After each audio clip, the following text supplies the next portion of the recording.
저기 목사님 하실래요? 2절, 17장, 시편 17편 2절. 2절 나의 판단을 주 앞에서 내시며 주의 눈은 공평함을 살피소서.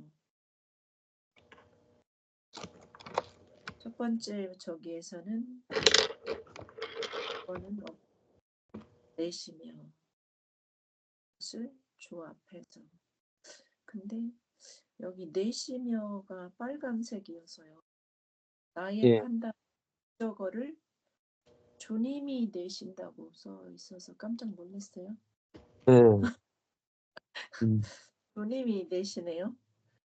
저희들의 판단을 주님이 주님 앞에서 내시며, 그래서 아까 앞에서 정직함을 들으소서. 거짓되지 않는 입술에서 나오는 기도를 주님이 주님 앞에서 내시는데, 주님 앞에서 내시니까 주님이 이 기도를 하고 있는 다윗이 정말 정직하게 거짓되지 않는 입술로 나오는 것들을 주님이 프로파하고 계시다는 생각입니다. 예. 하나님이 인정하시고 계시다고 생각이 듭니다. 근데 다윗이 이제 기도를 할 때 하나님이 사람처럼 인격적으로 사람과 듣는 사람과 말하는 사람이 저기를 인격적으로 이렇게 기도하는 것에서 주님이 그것을 인정하고 계시. 예. 주의 눈은 주어 평함을 살피소서. 주의 눈이 주어 살피소서. 서술어 무엇을 공평함을. 주님의 눈은 평함을 살피소서. 그런데 살펴달라고 했죠. 네, 예. 이미 하나님께서 살피시고 있는 것들을 확신하는 가운데, 이런 확신이 그냥 하루아침에 온 것이 아니고 하나님을 경험함으로 돼요. 하나님을 아는 것에서. 그러니까 어떤 기도는 빨리 응답이 되고 어떤 기도는 천천히 응답이 되는 것도 있지만, 다윗은 늘 항상 하나님 앞에 기도를 드렸을 때에 하나님은 늘 항상 기도를 들으시는 하나님이시라고 하는 것을 어릴 때부터 계속 확신할 수 있었겠죠. 그런데 하나님을 경험하는 것이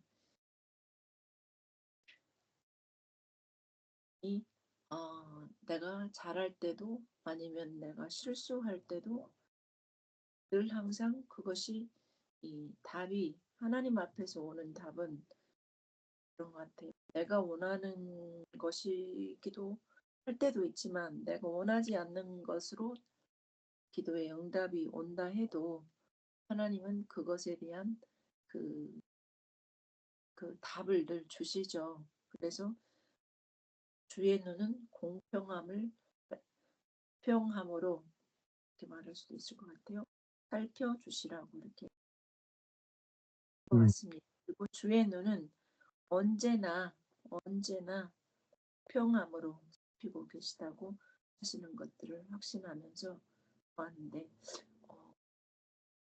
저 같은 경우는 많은 실패 가운데 하나님의 공의가 무엇인가, 공평이, 정의가 무엇인가 넘어지면서 배운 것들이 되게 많았던 것 같아요. 근데 다윗도 그랬을 것 같아요. 잘 모르면서 하나님 앞에 구하고 그랬다 한다 할지라도 하나님은 마음을 살피시고 또 마음의 그 동기, 모티베이션을 보시고 그것들이 하나님 앞에 맞는지 안 맞는지 늘 이렇게 대답해 주신 하나님을 경험함으로 해서 내가 정말 정직함으로 구하고 있는지 또 거짓되지 않는 입술로 구하고 있는 것인지에 대한 것들이 경험을 통해서 하나님을 아는 경험을 통해서 왔기 때문에 기도의 응답이 금방 오든지 아니면 참 후에 오든지 상관없이 늘 동일하게 구하고 있다고 생각합니다. 네. 입니다. 2절에 대해서 좀 더 나누고 싶은 분 계신가요? 2절에 대해서.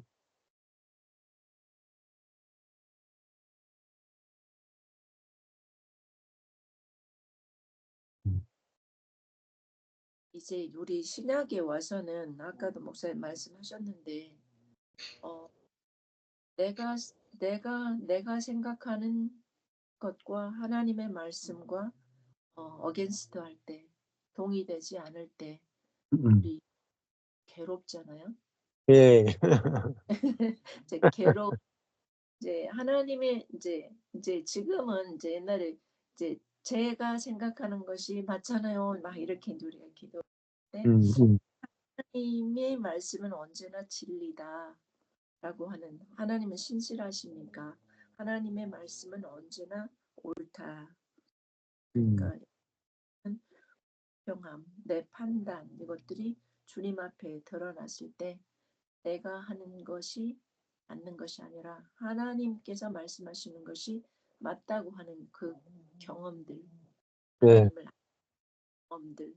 근데 이제 내 것을 막 고집하고 또 고집하다가 복잡하고 마음이 복잡하고 건강이 없고 그러니까 우리 수진자매님 말씀해 주신 것처럼 내가 내 안에 소요함이 없을 때 내 안에 그 싸우고 있는 그것이 없을 때 안식이 오고 평강이 온다고 그 말씀하셨잖아요. 그런 것처럼 내 마음과 하나님의 말씀이 이 어겐스트 하지 않는 마음에서 오는 그 확신, 판단, 주님 앞에서 내신 드러나는 나의 판단이 주님 앞에 있으니 그 공평함이 이루어질 것이라고 하는 것을 확신하며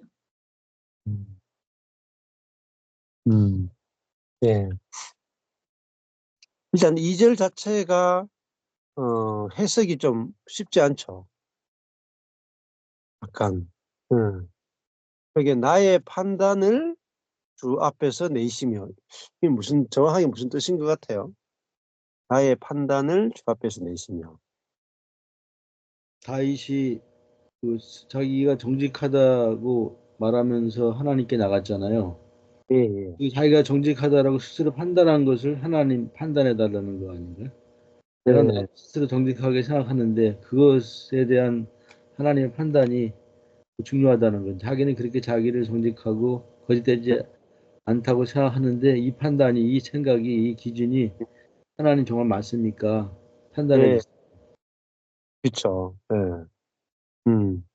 여기서 이게 좀 나의 판단을 목적어잖아요. 네. 그러니까 주께서 나의 판단을 내시며 이러잖아요. 예. 주께서 다른 성경에 보니까 주께서 나를 판단하시며 이렇게 있거든요. 네. 주께서 나를 판단하시며.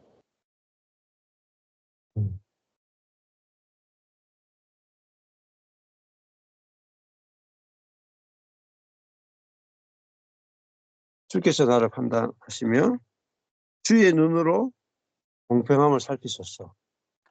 주의 눈으로 공평함을 살피소서.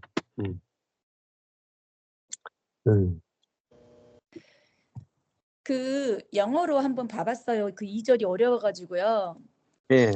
근데 다윗이 나의 입증은 자기가 막 자기에 대해서 막 토로했잖아요. 정직하고 좀. 근데 나의 입증은 하나님으로부터 나온다. 그러니까 하나님으로부터 나의 입증이 나온다. 내가 옳았다고, 그렇죠. 내가 변호하고 이게 하나님으로부터 네가 맞아, 네가 이렇게 한 게 맞았어, 옳다 이렇게 하나님으로부터 그게 나온다고 그렇게 영어로는 되어 있어요. 그래서 조금 더 이해가 그렇죠. 더 쉬웠는데 여기를 보니까 진짜 다윗은 하나님을 하나님은 선하시다는 거를 이렇게나 믿을 수 있었을까? 그런 마음이 들어요. 저는 신앙생활을 한 30 몇 년 했는데도 어떤 일이 생길 때 하나님한테 다 못 맡기잖아요. 왜냐하면 내가 원하는 결과 안 나오면 억울하잖아요. 분명히 내가 잘못 안 하는 것 같은데 하나님이 나를 옳게 판단해 주시지 않는 것 같은 상황이 있잖아요. 그렇죠. 그때 솔직히 현실은 그런 게 되게 많았던 것 같아요. 그래서 그때마다 하나님 억울하고 참 하나님도 여기 다윗은 정말 믿음이 있었잖아요. 하나님은 귀 기울여 들어주시는 분, 이렇게 했는데 현실 상황은 나의 상황은 나는 별로 잘못한 거 없는 것 같으니까 왜 이렇게 억울하게 되나 저는 그런 생각이 되게 많이 들었었는데 지금 이제 생각을 해보니까 기준이 내 기준이었구나. 옳고 그르니 나로부터 나의 기준으로 보니까 내가 옳게 행동한 것 같은데 또 다른 사람이 왜 저렇게 하나 그 기준이었기 때문에 하나님이 어떤 선하신 하나님이 결과를 줘도 내가 만족이 안 됐던 것 같아요. 만족이 안 되고 이렇게 받아들이지 못했구나 그런 마음이 들고 그 아무것도 염려하지 말라 이 말에서 왜 아무것도 염려하지 말라 그랬을까? 이런 마음이 들었어요. 우리가 나눔을 할 때 그 아무것도가 우리는 왜 무슨 일이 생기면 걱정부터 되냐면 이게 좋고 나쁘고 옳고 그르고 나한테 도움이 안 되고 항상 판단이 그렇게 가니까 염려 걱정부터 오는 거예요. 아무것도가 나한테 무슨 일이 생기면.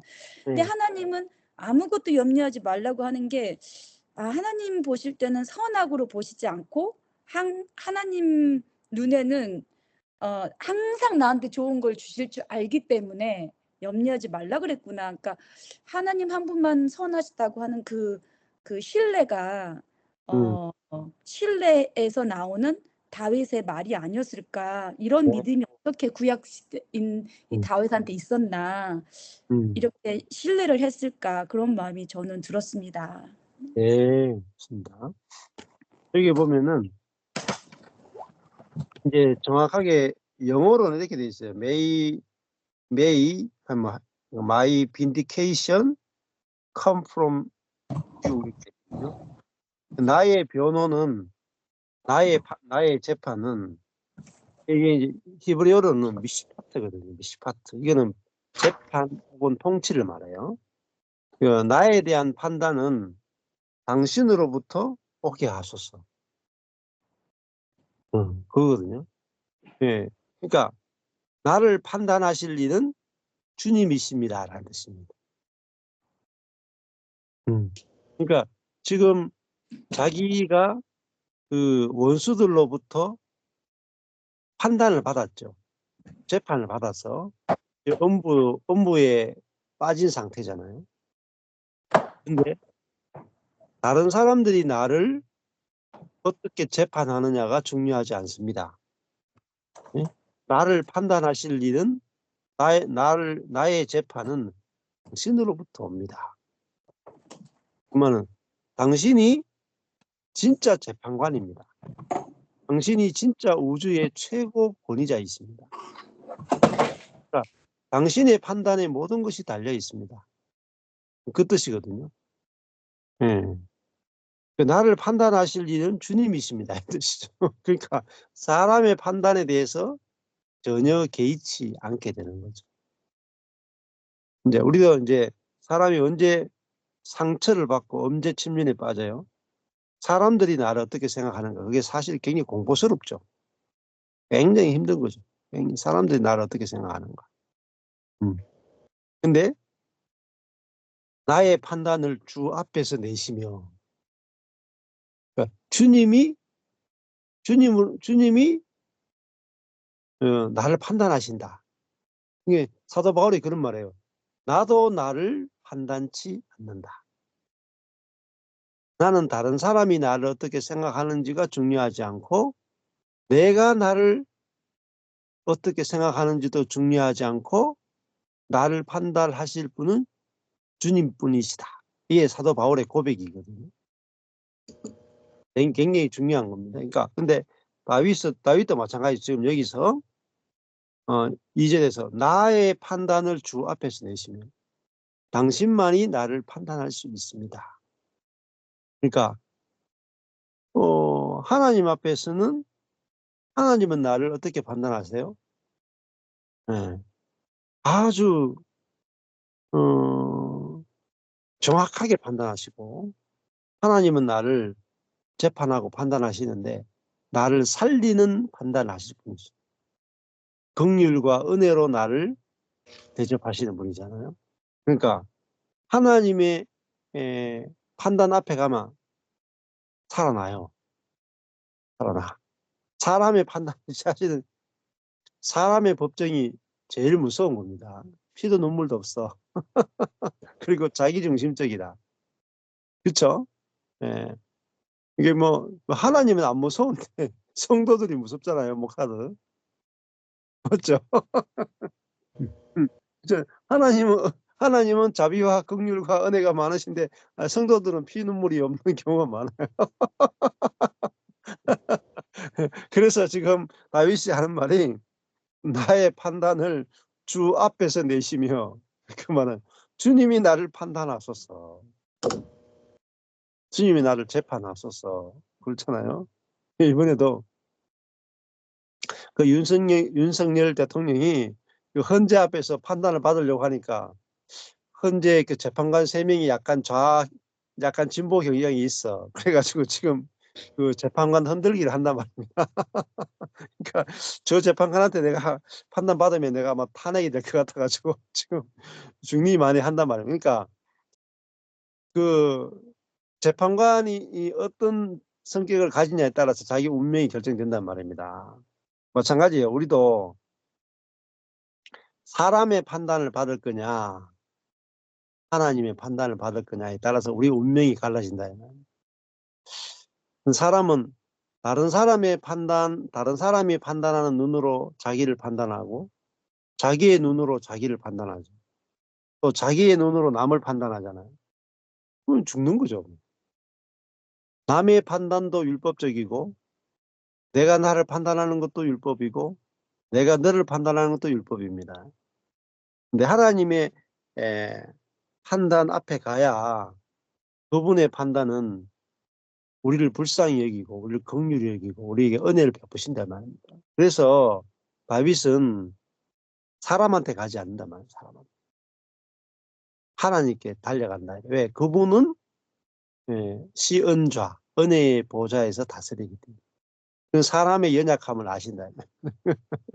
그러니까 사람의 연약함을 아시니까 은혜로 긍휼로 우리를 판단해 주신다. 근데 사람은요 은혜와 긍휼이 없어요. 아주 매몰차다고요. 매몰차. 율법의 사람은 하나님처럼 돼 있는데 어떤 하나님이냐면은 율법의 하나님으로 내가 율법의 신이 돼 있다. 율법의 신이. 그래서 피눈물이 없어요. 그래서 사람은 사람한테 판단받으면 죽습니다.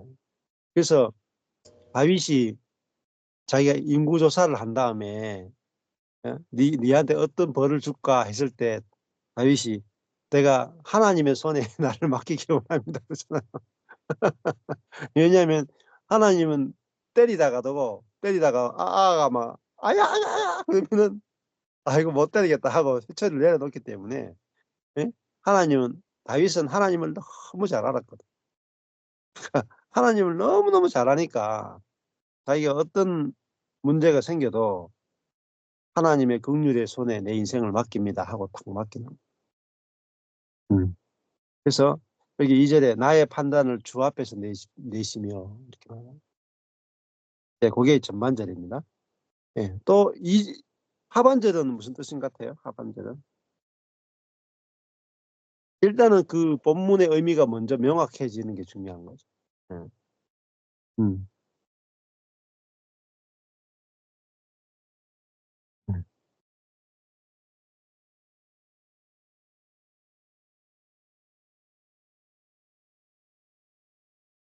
여기 보면 나의 판단을 하는 목적어잖아요. 다윗의 판단. 공평함을 이것도 다윗의 공평함인데 이게 빨간색이 돼 있어요. 또. 음. 내시며 이거는 하나님이 내시는 거잖아요. 하나님이 다윗의 판단을 내시고 주의 눈이 주어져 주어 주의 눈은 다윗의 공평함을 살피신다. 이렇게 되는 거죠. 이 공평함이 메소아르거든요. 평평함, 번영, 일치, 정직 이런 뜻이네요. 정직. 주의 눈은 다윗의 정직을 살피소서. 어, 공평함으로 주시하소서. 주의 눈은 그러니까 하나님의 눈은 공평함으로 공평함을 살핀다. 주시한다, 감지하다 이 뜻이거든요. 하나님의 눈은 다윗의 공평함을 주시하신다. 그러니까 진짜 하나님은 치우치지 않고 하나님은 하나님의 눈은 정확하다 이 뜻입니다. 하나님의 눈은 정확하다. 예, 정확하게 살펴보신다. 그러니까 다윗은 뭐 하나님께 나가는 거잖아요. 그러니까 우리도 사람한테 대해보기도 하고 이렇게 이 여러 가지 그것들을 당해 봐야 야 내가 하나님께 나가야 내가 살겠구나 이렇게 한단 말이에요. 예. 그게 이제 2절 같아요. 그러네요. 자, 그래서 아, 2절에서는 우리의 인생을 예, 재판하실 분이 있다. 아마 이 2절에서 나의 판단을 주 앞에서 내시면 아마 숙진자매가 아까 전에 이제 그런 이제 이야기를 했는데 아마 저 인생 이야기를 제가 들어보니까 정말 정말 억울한 일이 있었더라고요. 정말 정말 억울한 미국에 와서 정말 정말 억울한 일을 당했는데 그 사람은 억울하게 하잖아요. 왜? 이 인생은 이 자아라는 것은 자기중심적이다 말이에요. 자기중심적이니까 상대방을 자기중심으로 판단해 버린다. 그리고 옳다라고 하죠. 그래서 사람은 정말 억울하게 하는 거죠. 억울하게 할 수밖에 없어요. 자아는 자기중심이니까. 그래서 그 일을 통해서 우리는 이 자아라는 것은 죽어야 되는구나를 확실하게 알게 되고 그리고 하나님만이 정확하게 판단할 수 있구나. 어떤 사람도 정확하게 판단할 수 있는 사람은 없구나를 알게 되는 거죠. 그래서 하나님만이 온 우주에서 진짜 공평하게 판단하실 분은 하나님밖에 없구나. 이렇게 이제 알게 되고 그다음에 그 하나님은 올바르게 다윗을 판단하시고 그냥 판단은 판단으로 끝나는 게 아니에요. 이 미시파트라는 것은 그 나의 재판을 주가 하소서 이렇게 했단 말입니다. 근데 하나님의 재판은 하나님의 판단은 하나님의 통치를 말해요. 통치. 옛날에는 재판하는 그 사람이 바로 왕이면서 재판관 같이 했단 말이에요. 같이 사법권과 행정권, 예, 예, 행정부와 그 입법부가 같았단 말입니다. 왕이 두 가지 다 했잖아요. 재판관도 하고 실행하는 행정도 같이 했단 말이에요. 그러니까 하나님은 사람은 모르지만은 하나님은 정확하게 판단하시고 거기에 대해서 당신의 의의를 행하신다. 그러니까 우리가 인생에 대해서 억울해할 필요가 없어요. 예, 예. 사람은 억울하게 해도 하나님은 절대 억울하게 하실 분이 아니거든. 예. 그러니까 저도 좀 억울한 게 있었거든요. 근데 그 억울할 일이 아니더라고요. 하나님은 정확하게 판단하시고 하나님은 우리를 예, 살려내시고 본부에 적지 않게 하시고 우리를 더 좋은 것으로 우리에게 예비하고 계시고 그러니까 그런 일이 있어야 인간에 대해서 확실하게 보게 되거든요. 인간에 대해서. 아, 인간은 예? 자기 중심으로 치우쳐 있구나. 그래서 반드시 십자가의 죽음이 필요하구나. 이걸 이제 알게 되는 거라고 볼 수 있죠. 자, 2절까지 했습니다. 2절까지. 자, 3절로 넘어가 볼게요. 3절. 예.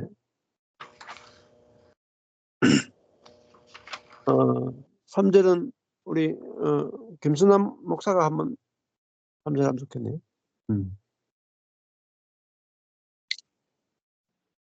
예,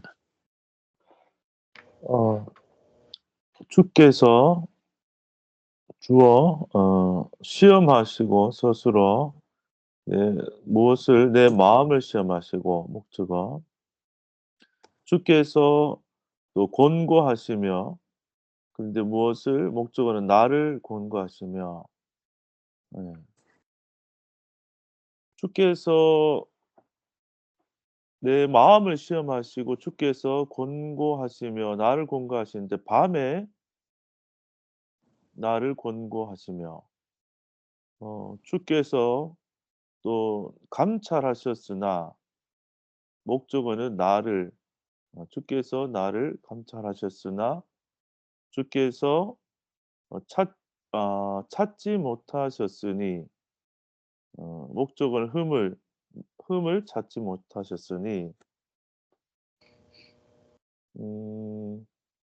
끝까지 다 하고 올게요. 내가 주어 스스로 결심하고 내가 주어 범죄치 아니하리이다 스스로. 근데 무엇으로 입으로 범죄치 아니하리이다.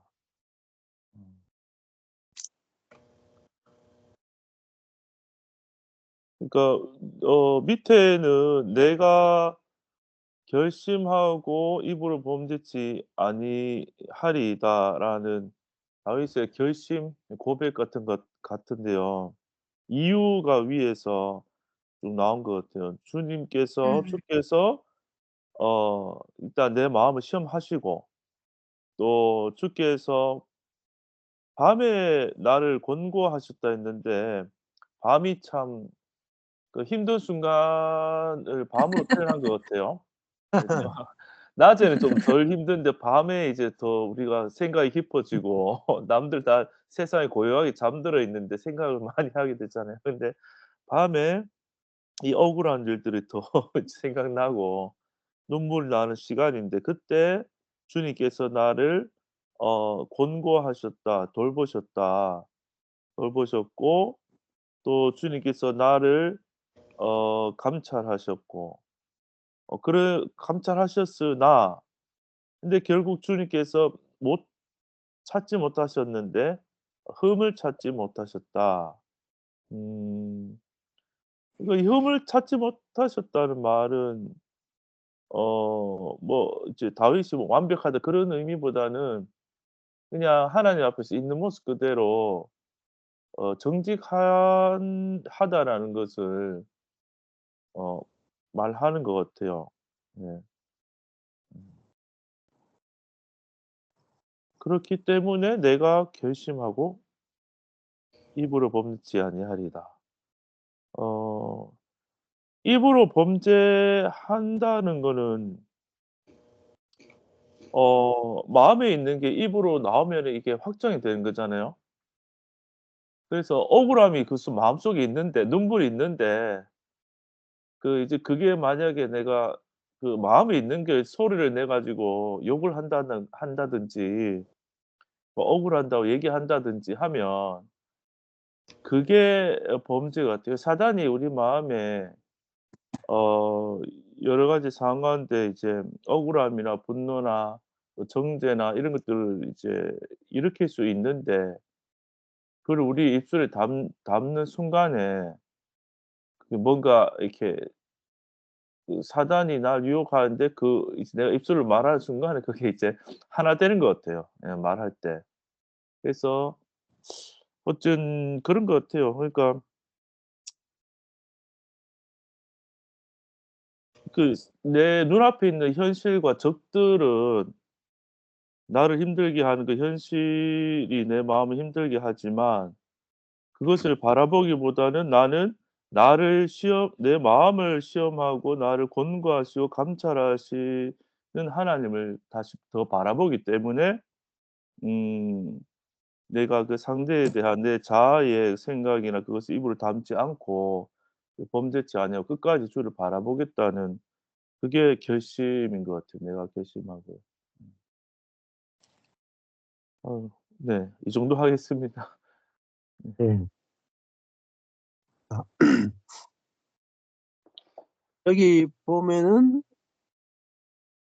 예. 그 화살표가 2개 돼 있죠. 음. 근데 하나는 주황색이고 하나는 빨간색이죠. 네. 예.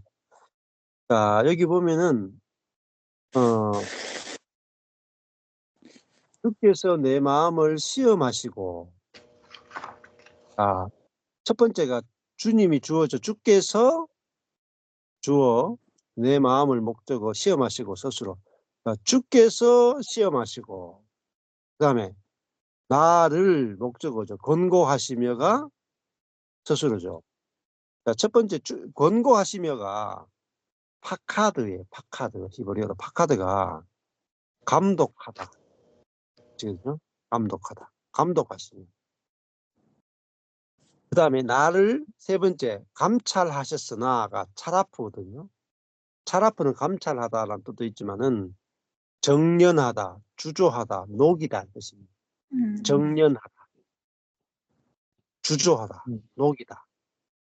그러니까 이런 뜻이 이제 세 가지가 지금 점점 이런 거죠. 첫 번째 시험하시다 하는 검사하시는 거예요.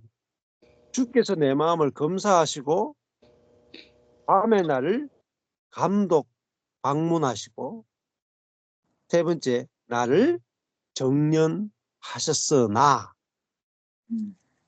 이게 세 가지가 시험하고 감독하고 정련했어. 그 말은 뭐겠어요? 다윗의 마음을 검사하고 밤에 감독하고 밤에까지 찾아와서 감독했다. 그리고 심지어 정련까지 했다. 정련. 불에 넣어가지고 막 태워가지고 이게 나쁜 게 나오는지 안 나오는지 정련까지 했다. 그러니까 주님께서 확실하게 다윗을 재판하셨다는 거죠.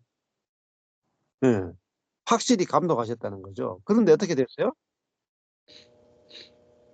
흠을 찾지 못하셨다. 나오죠. 근데 이게 흠을 찾다라는 단어가 번역이 좀 이렇게 의역이 돼 있어요. 예, 흠을 찾다는 단어가 히브리어로 마차거든요. 그 마차라는 것은 나타나다, 존재하다는 뜻이에요. 그러니까 주께서 내 마음을 시험하고 밤에 감독하고 내 마음을 정련하셨으나 나타나지 않았다. 그러니까 뭐가 안 나타났겠어요? 거짓 1절로 치면 1절의 거짓이 응?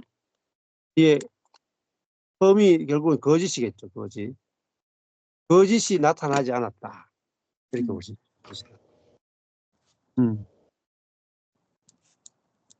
자, 그러니까 첫 번째 이게 주황색 화살표가 시험하시고 권고하시며 감찰하셨으나 이게 원인이죠. 그래서 결과가 뭡니까? 흠을 찾지 못했다라는 결과죠. 근데 또 흠을 찾지 못했다는 것이 또 원인이 돼요. 원인이 돼가지고 하나님이 내게서 거짓을 찾지 거짓이 나타나지 않았기 때문에 그 다음에 그 원인으로 말미암아 다윗이 내가 결심하고 입으로 범죄치 아니하리이다 이렇게 했죠. 그러니까 이 흠은 또 다른 말하면 위에 1절로 말하면 거짓이고 그 밑에 절로 말하면 범죄죠. 범죄. 하나님이 다윗에게서 거짓과 범죄가 나타나지 않았다. 거짓과 범죄가 나타나지 않았다.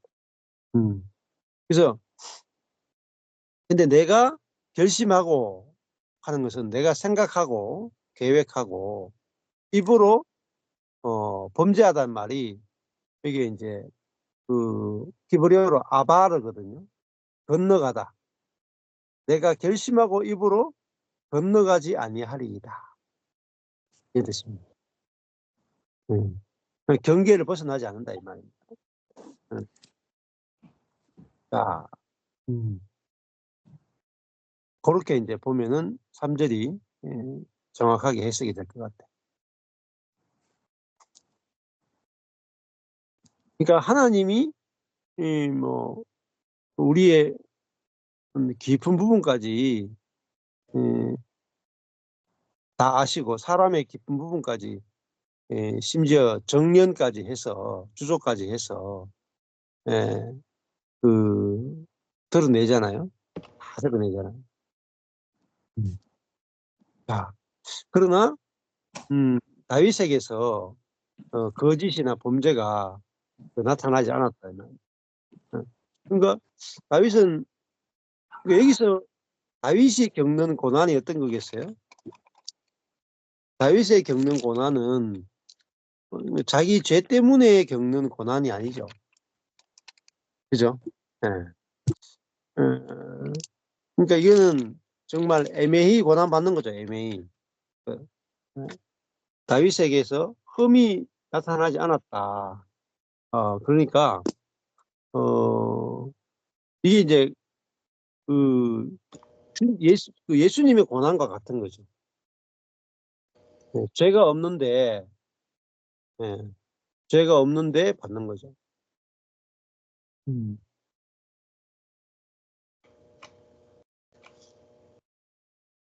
근데 이게 이제 죄가 없어도 고난을 받는 그것이 그리스도의 고난에 참여하는 거잖아요. 그리스도의 고난.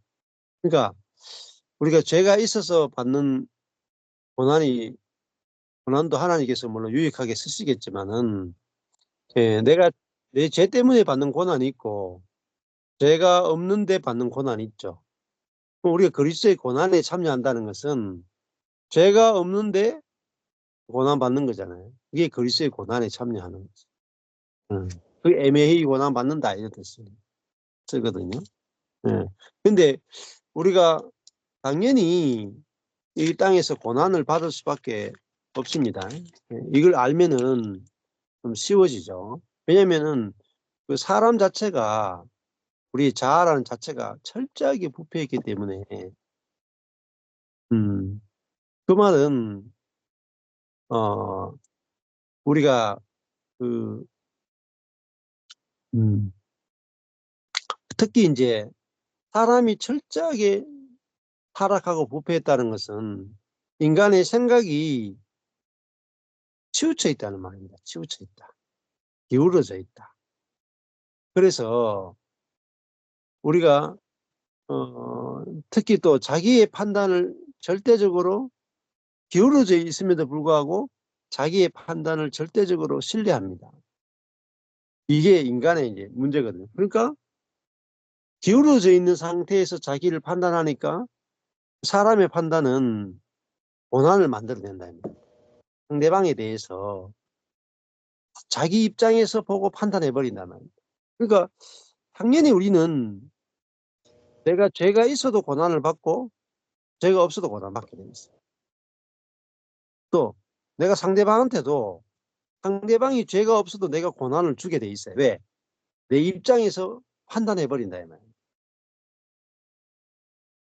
그러니까 잘 생각하셔야 돼요. 특히 이제 정치도 마찬가지예요. 정치에 대해서 기독교인들이 더 깊이 생각하셔야 돼요. 왜냐하면은 우리 유튜브나 뉴스나 함부로 믿으시면 안 된다는. 왜? 사람은 자아는 기울어져 있어요.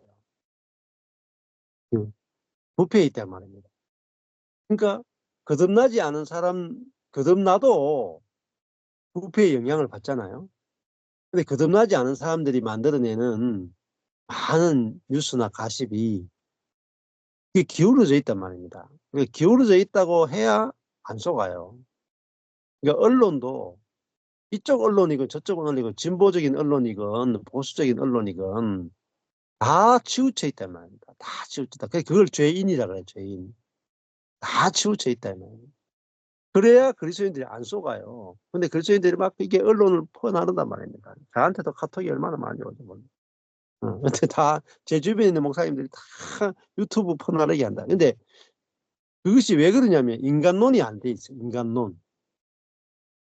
제일 중요한 인간론. 인간은 선악과를 먹은 인간은 기울어져 있어요. 이렇게 기울어져 있다고요. 보는 게 삐딱하다고요. 보는 게 삐딱하다고 생각하고 봐야 올바르게 볼 수 있어요. 그래서 왜 다윗이 지금 이 고난을 받느냐면요. 그 부패한 사람들이 자기 옆에 있으니까 다윗이 죄가 없는데도 고난을 받는 거예요. 근데 어느 정도로 사람이 부패했는가? 그걸 가장 잘 볼 수 있는 것이 뭐냐면 십자가예요. 그러니까 예수님을 십자가 못 박아 죽였잖아요. 근데 그 예수님을 십자가 못 박아 죽일 때 사람들이 전부 다 우리의 판단은 옳다 하고 예수님 십자가 죽였잖아요. 근데 예수님은 십자가 못 박는 인간이 어둠이고 예수님은 빛이죠. 그러니까 어둠이 빛을 십자가에 못 박았어요. 그게 하나님이 인간의 실상을 드러내는 게 십자가거든요. 그러니까 우리가 이 세상의 정치, 언론, 철학, 사상을 믿으시면 안 돼요. 다 말씀 외에는 다 기울어져 있는 거예요. 말씀 외에는. 네. 그래서 말씀조차도 내가 보면 기울어져서 본다. 말씀도 기울어져서 본다. 그러니까 그래서 다윗은 판단은 주님만이 올바르게 판단할 수 있고 주님만이 진정으로 해결자가 되십니다. 그러니까 다윗은 어디 달려가요? 주님께 달려가는 거예요. 우주적인 재판관은 하나님밖에 없고 하나님만이 올바른 재판을 해줄 수 있다. 그래서 하나님께 달려가는 거예요. 그게 기도예요. 기도. 왜 기도하느냐? 하나님만이 올바르게 보시고 하나님만이 공평하고 올바르게 판단할 수 있기 때문에 하나님께 가는 거예요. 이 세상에서 공평한 곳은 없습니다. 그래서 이 세상에서는 사실은 올바르게 되는 건 아니에요. 올바르게 되는 건. 자, 그래서 우리가 하나님이 어떤 분이고 이걸 알 때 우리는 하나님을 찾아가게 돼 있어요. 하나님 찾아가게. 그래서 우리도 인생이 이걸 확실하게 알면은 상처를 안 받아요. 상처를. 그래서 직장에 가든지 친구를 만나든지 학교를 가든지 가정에서 살든지 교회 생활하든지 천연적인 자아는 기울어져 있다. 이게 부패해 있는 거예요. 자기 중심으로 기울어져 있는 거죠. 그걸 알 때 다윗이 다윗이 고난받는 것이 자기도 부패해 있었던 걸 알게 됐잖아요. 자기도 부패해 있고 인간은 날 때부터 태중에서 죄 중에 출생했다. 죄 중에 출생했다면 기울어져서 출생했다. 그것에 의해서 인생은 고난이 발생한다는 겁니다. 그래서 이제 그 재밌는 동화책이 있어요. 동화책이 있는데 이 아주 사이 좋은 두 친구가 있었어요. 근데 이 사이좋은 두 친구가 있었는데 옆에 있는 친구가 보니까 너무너무 이제 셈이 나는 거라. 셈이 나가지고 그 친구들을 갈라놓을 수 있는 방법을 생각한 거죠. 어떻게 했냐면은 이 두 친구가 너무 사이가 좋은데 이쪽에서 밭을 일구고 있고 이 친구는 여기서 밭을 일구고 있어요. 그러니까 이 친구가 중간에 길로 딱 그 사이 길로 딱 가는 거죠. 근데 모자를 썼어요. 모자를. 이쪽에는 빨간 모자, 이쪽에는 파란 모자 이렇게 중간에 딱 갈라진 거 딱 썼는 거예요. 이쪽에는 빨간색, 이쪽에는 파란색이에요. 요게 이제 빨간색은 이게 국민의힘, 요 파란색은 민주당. 요 모자를 쓰고 그 중간을 지나가는 거예요. 중간을 지나가니까 이쪽에 있는 친구가 보니까 저 지나가는 친구가 빨간 모자를 쓰고 지나가는 거예요. 또 옆에 있는 친구 보니까 저 친구가 파란 모자를 쓰고 가는 거라. 그 친구가 지나고 나니까 이제 오른쪽에 있는 친구가 저 친구 봤어? 빨간 모자를 쓰고 하고 있잖아. 이렇게 얘기했어요. 그렇게 이 친구가 무슨 소리 하고 있어? 지금 파란 모자 쓰고 가고 있는데 그 친하던 두 친구가 막 싸우는 거야.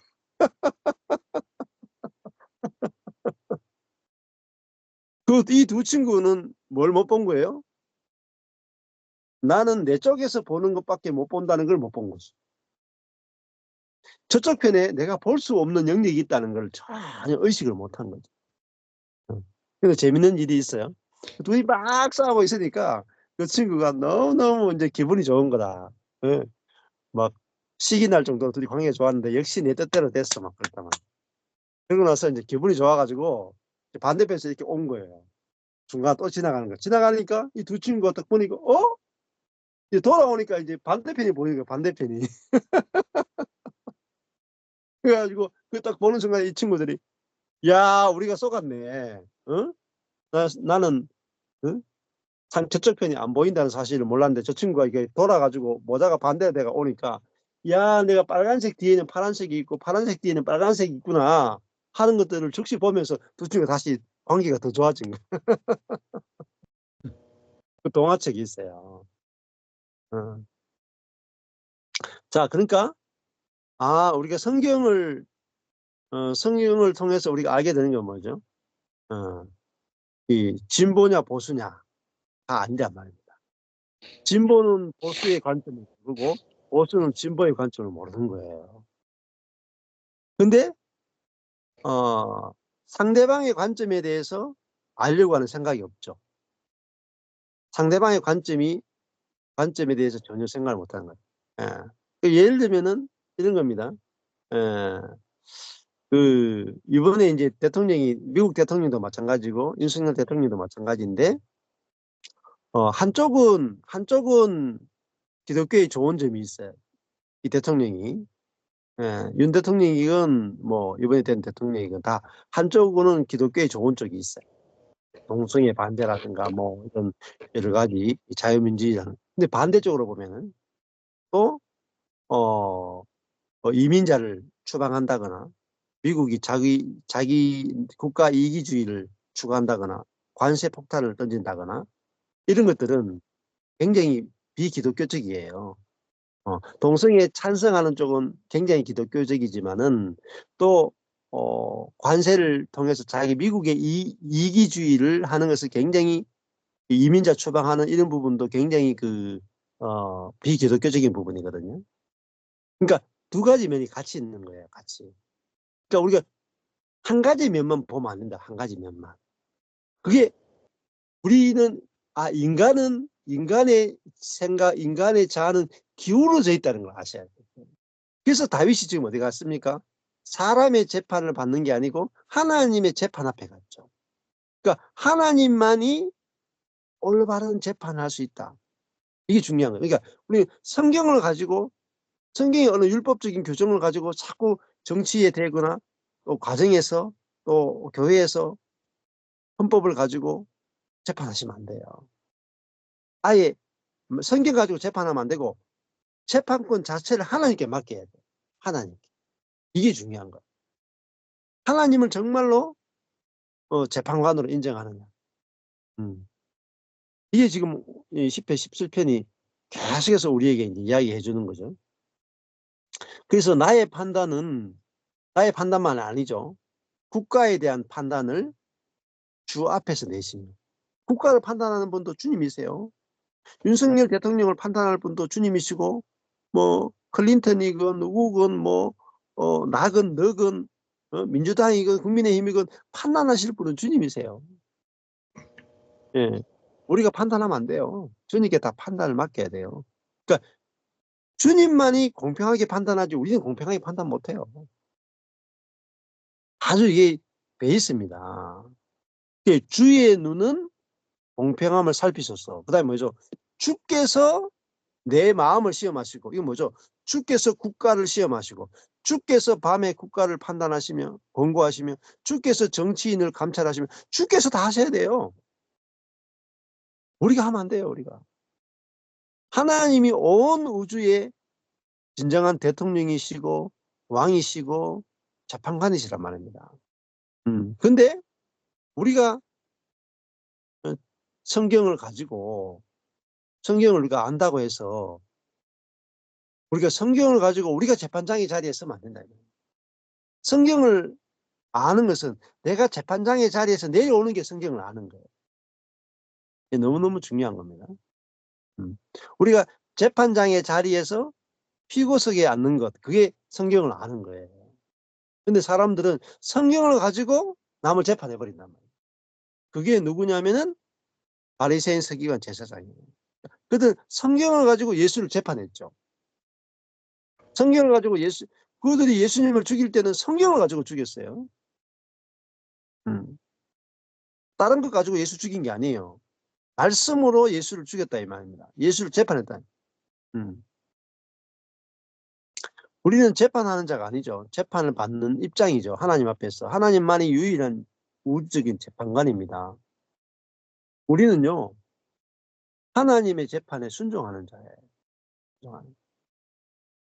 로마서 보세요. 로마서. 우리는 국가의 권세 있는 자에 대해서요, 판단하시면 안 돼요.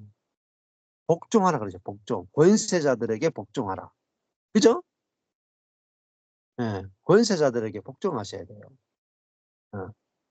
그리고 재판은 누가 하세요? 우리가 권세자들에게 복종하면 그 권세자는 누가 재판하세요? 하나님이 재판하십니다. 확실하게 아셔야 돼요. 우리는 권세자들을 재판할 권세를 우리에게 주신 적이 없어요, 여러분. 예수님도 빌라도를 재판 안 했죠. 제사장, 바리새인 서기관 재판 안 했죠. 재판은 하나님께 맡겼잖아요. 너무너무 중요한 거예요. 로마서에서 권세자, 세상의 권세자들에게 복종하라 그랬어요. 그들을 위해서 기도하라 그랬어요. 원수를 위해서 원수를 대적하지 말고 원수를 위해서 기도하라 그랬어요. 그리고 하나님께 맡겨야 돼요.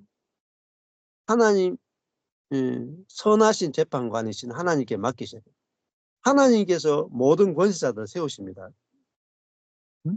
공산주의건 자본주의건 독재자건 국민을 잘 섬기는 대통령이건 하나님께서 권세자를 세우세요. 네. 그래서 우리는 하나님의 통치에 맡겨야 됩니다. 이 세상도 하나님이 통치하고 계세요.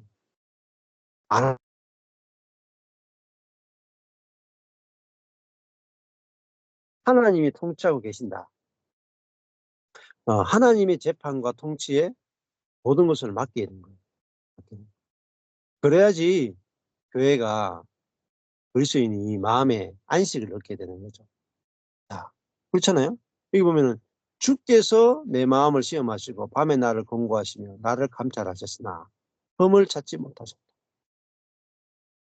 다윗은 하나님에게 모든 재판권, 판단권, 모든 통치권을 다 맡기고 살아가는 거죠. 그리고 자기는 내가 결심하고 입으로 범죄치 않은, 자기는 하나님 앞에서 자기를 살폈다는, 자기는. 그 남을 살피는 게 아니고 자기를 살피는 거예요, 자기를. 내가 입으로 범죄치 않는다. 그렇잖아요? 저 사람이 문제가 있다. 저 사람을 처단하자. 이게 아니다고요. 내가 결심하고 입으로 범죄치 않으겠다. 내가 하나님 앞에서 하나님의 재판 앞에서 내가 범죄치 않겠다. 내가 건너가지 않겠다. 응? 응. 내가 결심하고 입으로 건너가지 않겠다. 마음에 있는 것을 입으로 표현하는 것은 건너가는 거란 말입니다. 그렇죠? 그러니까 사실은 진짜 기독교는요, 국가의 권위자가 응? 시진핑이 되든지 누가 되든지 그 권위에 순복하면서 기도하는 거예요. 그리고 그를 존중하는 거예요. 존중. 복종하고 존중하는 거예요. 그러면 그 권위자들이 다 어떻게 하겠어요? 교회를 보호해줘요. 교회가 그 권위자가 선하든지 악하든지 그 권위에 복종하면 그 권위자는요, 자기의 권위에 복종하는 사람들은 다 지켜줘요. 그게 하나님의 통치의 방식입니다. 잘 아셔야 돼요, 여러분. 근데 교회가 권위자에게 복종하지 않고 대들죠. 그러면 로마서 보세요. 권위자를 왜 세운지 아세요? 율법으로 다스리도록 권위자를 세웠거든요. 그러니까 권위자에게 우리가 대들면요, 권위자에게 의해서 나중에 공격당하게 돼요. 괜히 하나님이 이 세상 권세자들에게 뭘 주셨느냐? 칼을 주셨다고. 교회 목사들에게는 칼을 준 게 아닌 게 복음을 줬고, 이게 칼빈주의예요, 정확하게. 세상 권세자들에게는 칼을 줬고 교회 목사들에게는 복음을 줬다고요. 그러니까 세상 권위자들을 세운 분은 하나님이십니다, 여러분. 우리가 투표로 사람 뽑는 게 아니에요. 민주주의도 잘못된 거라고요. 사실 깊이 들어가면은. 왕을 세우고 권위자를 세우는 것은 하나님이시지 우리 손으로 세우는 것이 민주주의가 성경적이 아니단 말입니다. 우리의 투표로 우리가 할 수 있다. 이게 민주주의잖아요. 우리의 투표로 대통령을 세울 수 있다. 이것도 인본주의예요. 이것도 반성경적이라고. 그러니까 우리가 더 깊이 들어가셔야 돼요. 복음을. 그래서 지금의 문제는 우리가 겪는 문제는 복음을 더 깊이 몰라서 그래요. 더 깊이. 그래서 이 마이크 포트의 책을 제가 이번 일주일 동안 좀 읽었거든요. 너무나 명쾌하게 우리가 설명해 주고 있어요. 복음을. 그래서 우리가 세상과 어떤 관계를 맺어야 되고 그리스도인으로서 이 세상은 세상 통치자에게 하나님께서 세상 통치자를 통해서 권위로 다스리게 하고 율법으로 다스리게 하고 교회는 은혜로 복음으로 다스리게 하셨구나. 그럼 우리가 세상의 권위자들을 존중해야 된다. 존중하고 교회는 교회의 길을 가야 돼요. 세상은 율법의 길을 가도록 하나님께서 일반 은총으로 그렇게 하셨고 세상은 율법으로 가게 하고 교회는 복음으로 가게 하셨기 때문에 이 두 가지가 같아지면 안 돼요. 절대로 섞이면 안 된다고. 교회가 정치에 개입하는 순간에 교회가 율법화돼요. 율법으로 다스리는 기관이 된다고요. 이 두 가지는 완전히 분리돼야 돼요. 완전히. 교회 정교가 분리돼야 돼요. 정치와 종교 확실하게 분리돼야 돼요. 자, 그래서 그래야지 우리에게 복음으로도 맞단 말입니다. 하나님께 지금 재판을 맡기는 다윗처럼 완전히 맡기고 사는 거예요. 그러면요, 하나님이 통치자도요, 하나님이 세우십니다. 교회가 교회의 역할을 하고 교회가 원래 위치로 돌아오게 되면은 하나님의 손에 정치인들도 다 맡기고 살면은 하나님이 다 통치하신다고. 통치. 자, 그래서 다윗은 자신이 하나님의 통치 앞에서 하나님의 눈앞에서 범죄치 않잖아요.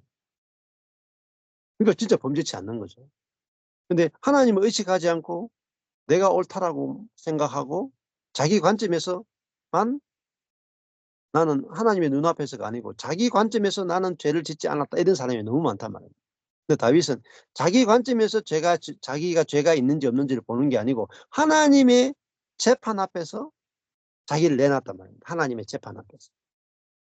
그리고 하나님이 나를 시험하시고 나를 권고하시고 나를 감찰하시고 나를 정련하시고 나를 주조하시고 나를 녹이셔가지고 내게서 흠이 나타난지 보십시오. 그렇다면 내가 인정하겠습니다.